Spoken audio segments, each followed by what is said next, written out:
Yeah, so there's this toxic masculinity in that sense. Sadly, Muslims are falling for it. Oh, I can go sleep around, I can do this, or treating their wives in a very specific way. This is haram. This is wrong. You can't. Recently, Ali Dawah was asked about Andrew Tate and Red Pill movement.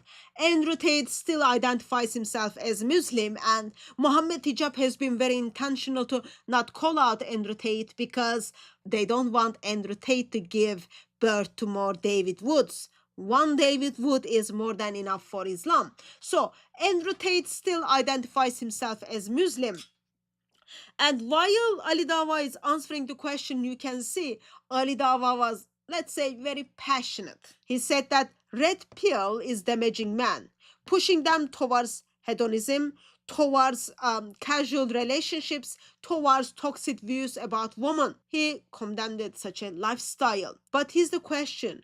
If that lifestyle is so destructive, why didn't he mention the name of his closest friend, Mohammed Hijab, in the same breath as Andrew Tate? What about how much do you think the red pill, primarily Andrew Tate, has impacted attitudes towards these issues?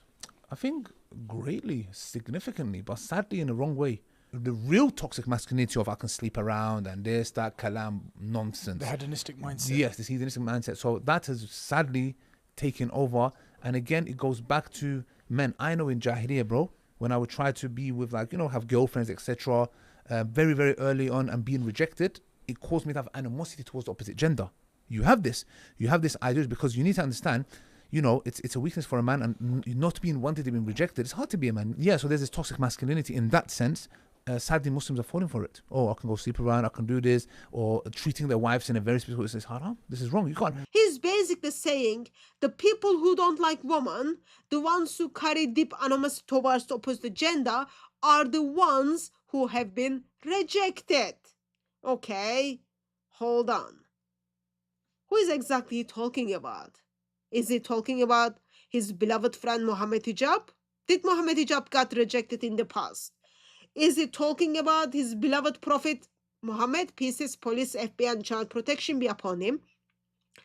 Who is he really pointing at here?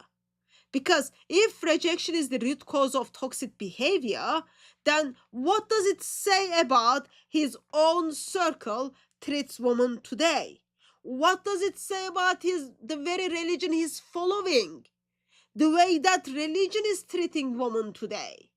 What does it say about the founder of that religion? And here's the question I can't help but ask.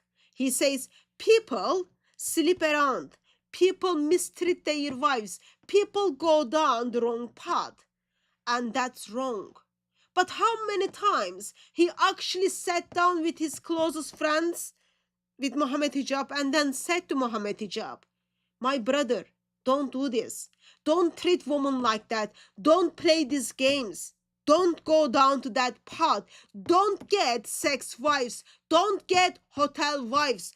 Don't treat your wife as recycle. Don't treat your second secret wife as recycle. Have you ever wondered why he never say those words to his beloved friend Mohammed Hijab? Why he calls out in others but stays silent when it is right in front of him? Because he knows this is Islam. This is not about this so-called toxic masculinity or red pill or Andrew Tate. He knows this is Islam. He knows it suits them. He knows they like the way it is. Islam gives those permissions. Muslim men simply enjoy it. So he thinks publicly, he gets the camera and then mic, and then he says, oh, those things are wrong, those things are wrong. But he come alongside of his brother, his Muslim brother Mohammed Hijab, and then help him even act out hypocrisy.